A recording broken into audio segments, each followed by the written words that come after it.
And कराने पाए जरड़े मरड़े वधिया काई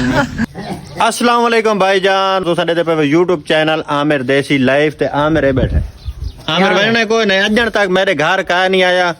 ते हुण रिश्तेदारां दे घर मिलदा वा ते हुण वजना है दे मामे दे घर वणना हां हां मामे दे घर वणना सी ते तुआको आज जिदे जिदे वजना सी रिश्तेदारां दे घर सारे दिखाएसू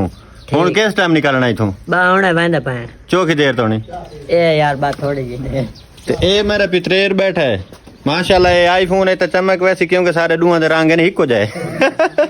ते असा हां में सामले सामले जिथे मैंने भाईजान चाह मिल वेंदी सर्दियां गर्मियां दे विच बोतल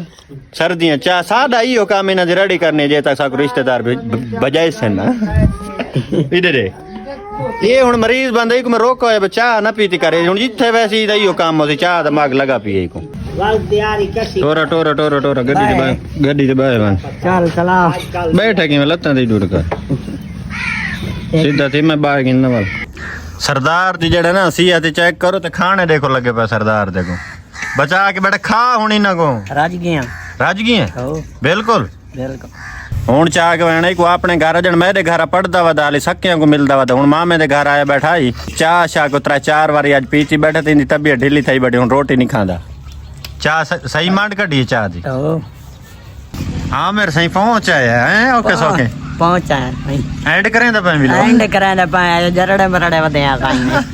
ए सामल पोत्र खड़ा ए वो पितरेर वदा ए सारे नाल आई आज सारी दिहाड़ आज बड़ा मौजी कीती सारी दिहाड़ ते असें सारी पार्टी नाल असे असा रिश्तेदारां जरी पता लगे भाई मेहमान ही किवें खवेंजन हे कामिर दे नाल असां तरा चार टुरे रहे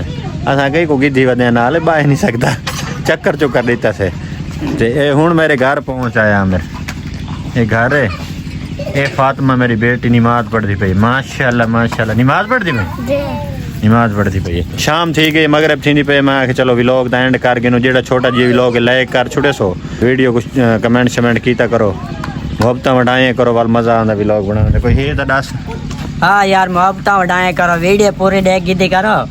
ते आगा आगा वीडियो चंगी आसन हां ते मेहरबानी होती तुम्हारी ओके ये सारे गरीब में घर दा व्यू है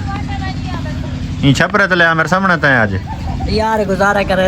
ई छपरे तले मैं ओने ते मैं नाल समझ के को मोबाइल ते ऐसा लगे रासू ना सारी रात इथे माल ही खड़ा है ये तो तुसा डिठा होया टिकटॉक ते पहले ही इथे ऐसा मंजी सटे सुनु करे बाकी लाव जो थी गया अल्लाह हाफिज।